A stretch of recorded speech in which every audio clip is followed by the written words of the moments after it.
talaga kay Pia. Minahal ko din po talaga si Ana.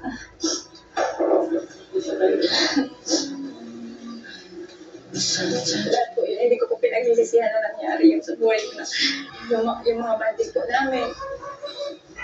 Kung nagrabe, hindi ko po yun pinagsisihan.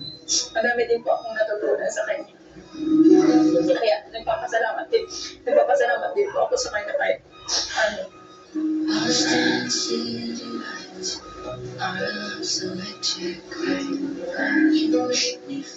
Ayun, pakilala na din po kayo sa mga supporter po na umaasa po na magkatuluyan kami. Pasensya na po kayo.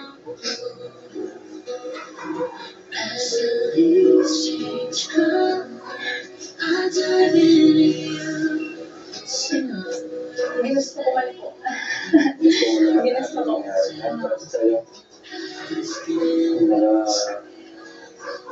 Lakas naman kayo, naging masaya. Diba? 2 years. Sobrang masaya naman sila kayong dalaw. Lahat tayo. Lahat. Yun.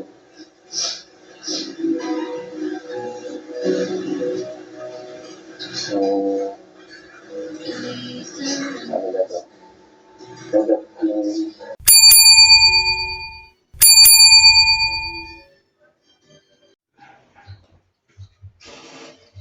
Yan, pwede na siguro yan, mga viewers ko.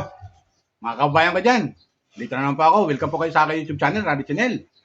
Subscribe, like, share, and comment. Maging sa ibang bansa ng mga OFW. Kumusta po kayo dyan? Sana po nasa mabuti yung kalagayan at malaya sa karamdaman. Batiin ko kayo ng magandang umaga, magandang tanghali, magandang gabi sa inyo lahat. Sana po nasa mabuti yung kalagayan at malaya sa karamdaman. Mga viewers ng Chris Pau, mga viewers ng Kalingap, mga viewers ni Kuya Bal at Idna, mga viewers ni Katekram, subscribe lang po kayo sa aking YouTube channel. And shout out. Lalo viewers ni Pugo Bihero. Okay? Tuloy tayo mga viewers ko. Kasi tayong aking comment, reaction, patungkol naman to kay Beyonce. Yun. Kung matatandaan natin mga viewers ko ay nagpaalam si Beyonce kay Edo na titigil na yung kailang love team. At siguro, ang gusto ni Beyonce ay maging pribado na lang para makaiwas sa mga basher. Kasi ayaw kay Beyonce, epektado na siya, maging ang pamilya niya, dinadamay na itong mga basher. Ngayon, kay Edo, ganun din, nagmamalasakit si Beyonce, na hanggat maaari, pati si Edo, wag na maidamay nila. So, napipressure si Beyonce, mga viewers ko. Dito, may napad ko siya akong upload video na pinuntahan ni Kalingap Rab, si Beyonce sa bahay nila dahil meron sana silang last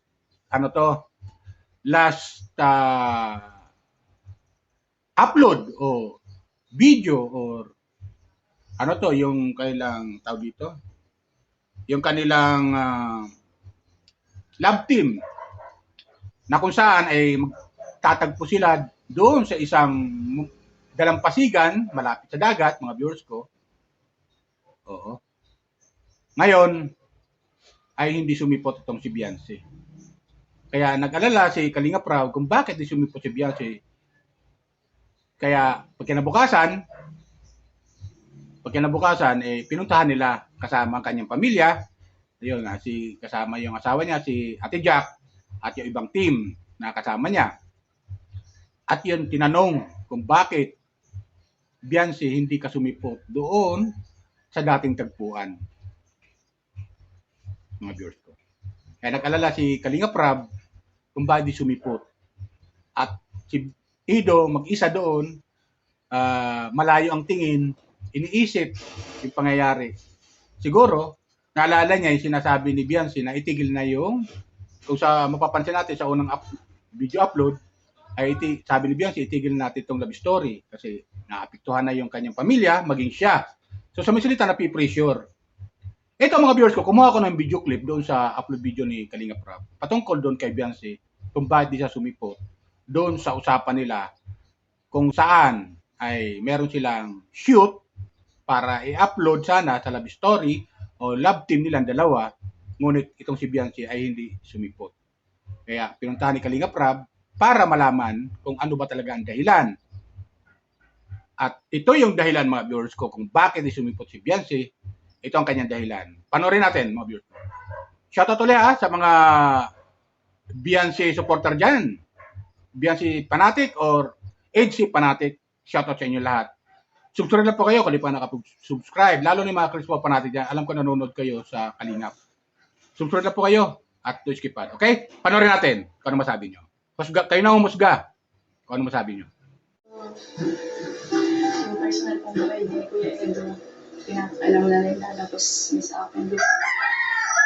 Ayoko na pong umasa sila na yung sa amin pong dalawang magkatuluyan po talaga kami. Kasi medyo ano din po komplikado talaga kami dalawa. Kaya, yun po. Parang ayoko na ano pa, mas sumaba pa yung pag-aasa nila sa EDC na magkatuluyan. Okay.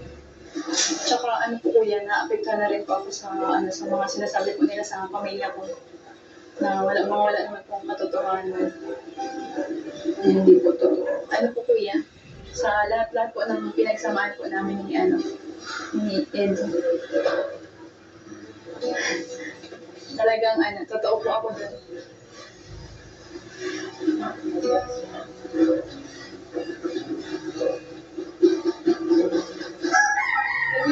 Totoo po talaga ako sa kanya. Totoo po nagkagusto po talaga ako kay Kuya. Minahal ko din po talaga si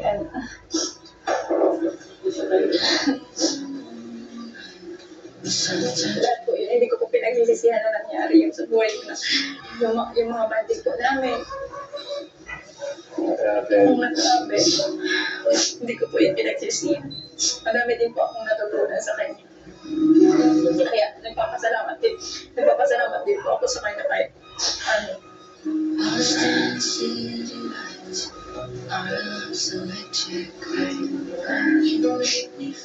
ayun, pasensya na din po kayo sa mga supporter po na umaasa po na magkatuluyan kami. Pasensya na po kayo.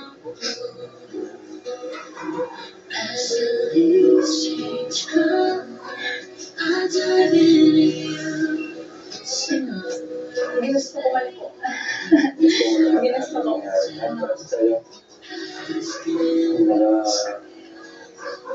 Lakas naman kayo, naging masaya. Diba? 2 years. Sobrang naging masaya naman sila kayong dalaw. Lahat tayo. At yun.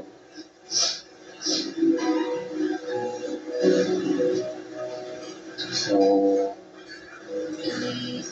ano na to? Tulungan sila. Tulungan sila.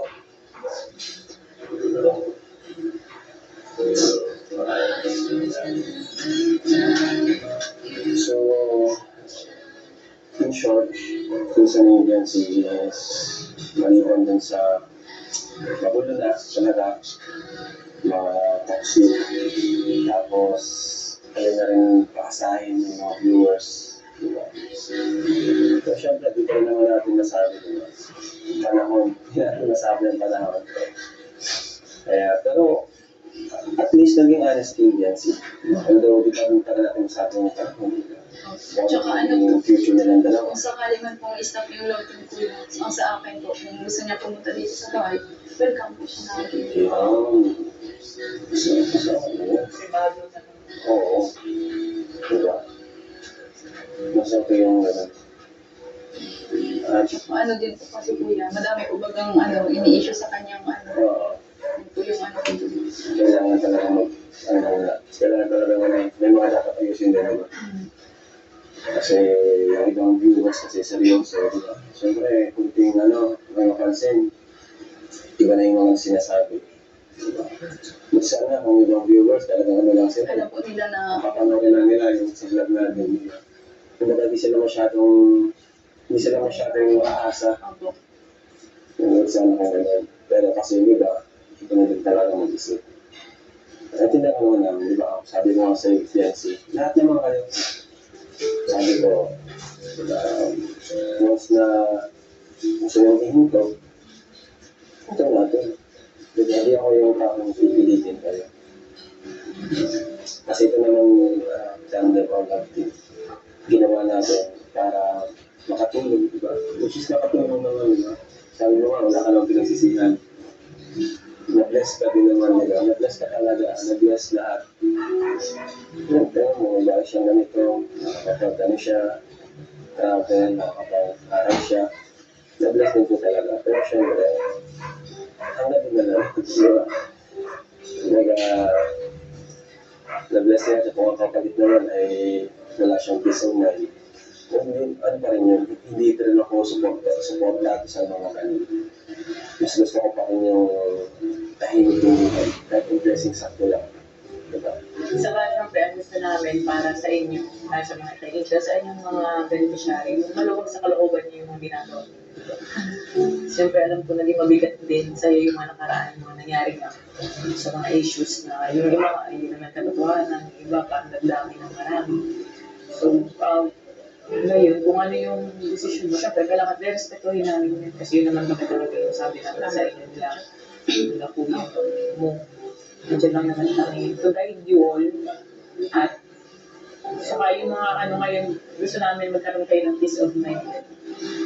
At yan. Saka ano yun, alam ko naman, saka ano yung mga nangyari nga. Kasi rin ako manggaling sa iyo yung sabi mo, ano na din, natotoo naman talaga. Ay nagtotoo sa output ko. Ganun. Alam ko ganun din si Edu. Kung ano yung mga napanood nila at nakita na isin yung katotohanan. Sadyang may mga bagay lang talaga na hindi doon magtatapos sa kanyang kagustuhan na nilang makita. So, talagang ano na lang, kung ano yung karoroonan niyo ba, kung talagang doon, ibibigin lang. Kung hindi. Kung ipagkakaloob, pinay-pagkakaloob. Ganun lang naman. At everything happens for a reason. So, Lord lang ang nakaalam kung ano. So, ayun. Di ba mga viewers ko? Napakinggan natin. At dito, umiyak si Beyonce, mga viewers. Inamin niya lahat-lahat kay Kalinga Prab. Yung patungkol doon, kung bakit sa sumipot. Dahil ayaw niya na nga, gusto niya na tuldukan. Gusto niya tuldukan yung love team nila ni Edo. Dahil, yun nga, naapektuhan na sila. Both sides, si Edo naapektuhan, si Beyonce naapektuhan, at ang masaklap nito, mga viewers ko, isinasama pa yung kanyang pamilya. Nga naman, pag pamilya ng pinag-usapan, ibang usapan na yan. Ngayon, mga viewers ko, may agam-agam na may mga, kung mapapanood natin sa upload video ni Kuya Bal at ni Dr. Love, di ba, yung bahay ni Dr. Love ay pinaalis na siya doon sa kanyang tinitirahan at ibibigay na lang kay Beyonce. So, yun ang tutok ng marami. Baka naman yun ang tutok ng marami o nasa utak ng marami. Baka yun ang dahilan ni Beyonce kaya ayaw niya na magpa-vlog o magputuloy na yung love team nila ni Edo dahil siguro doon. Baka lang mga viewers ko, baka lang nasulsulan itong si Beyonce ng ilang mga supporter na na wag nang magpa-vlog o wag na ituloy yung love team nila ni Edo. Dahil siguro itong may-ari, di umano, ay baka may gusto kay Beyonce. Iyan ang inaalala ng nakararami. Lalo-lalo yung mga EDC supporter. Mga viewers ko. Umiyak siya si Beyonce, mga viewers ko. Nakita natin umiyak siya. At inamin niya, mga viewers ko, dito kay Kalinga Prab, na napamahal na siya kay Edo. Minahal niya si Edo kahit paano. Minahal niya. Pero bagamat sabi niya, kahit di na sila matuloy yung kanilang love team, pwede pa naman si Edo pumunta sa bahay nila. Pumasyal, bumisita, o makatanligaw kung itong si Edo ay seryoso kay Beyonce. Siguro, yun na lang siguro gusto ni Beyonce. At maging privado na lang yung kanilang sitwasyon. Kung totoong meron silang pagmamahalan sa isa't isa, ay maging privado na lang yon. At wag nang i-upload ni Kalinga Prab, wag nang sa love team nila. Siguro, yun ang gusto ipaiwatig ni Beyonce para hindi sila ma-pressure o mapag-usapan dito sa social media. Kasi alam mo yung toxic talaga, sabi ni Beyonce, maraming toxic na nadadami na yung kanyang pamilya. Totoo naman talaga yan. Pag pribado naman kasi, wala ang pag-uusapan. Di ba ganun yan? Walang pag-uusapan pag pribado na. So sana, si Edo, ipagpatuloy niya. Kung yun ang gusto ni Beyonce, ipagpatuloy niya ang panliligaw kay Beyonce. Kung talagang gusto niya si Beyonce, ha? Kung talagang gusto niya si Beyonce, kahit walang camera, puntahan niya si Beyonce at akitin niya ng ligaw. Kung siya ay talagang seryoso. Diyan masusubukan ngayon ni Beyonce kung talagang mahal siya ni Edo. Di ba? Kung talagang mahal siya ni Edo, diyan siguro masusubukan. Siguro, yun siguro ang advice ng mga nakakakilala kay Beyonce na kung talagang seryoso si Edo sa'yo, aakatin ka ng ligaw. Pupunta dito yan sa bahay mo. Aakat ng ligaw yan. Kung talagang seryoso sa'yo. Di ba? Siguro yun ang gusto ni Beyonce mapatunayan kay Edo kung talagang mahal niya. Baka naman nangyayari, baka siya lang nagmamahal. Di ba? Kasi inamin nga niya na minahal niya si Edo. At yung expectation ng nakararami na maging sila, sabi ni Beyonce, hindi na siguro matutuloy. Yung expectation na maging sila ni Edo, hindi na siguro matutuloy. Alam yung mga viewers ko, yung hindi siguro, may kompa yun eh. May, kumbaga sa, hindi pa sarado yung puso ni Beyonce para kay Edo. So open. Ang gusto lang ni Beyonce maging pribado yung kailang relationship kung magkaroon man sila ng relationship. Di ba? Sana maintindihan natin yung mga viewers ko.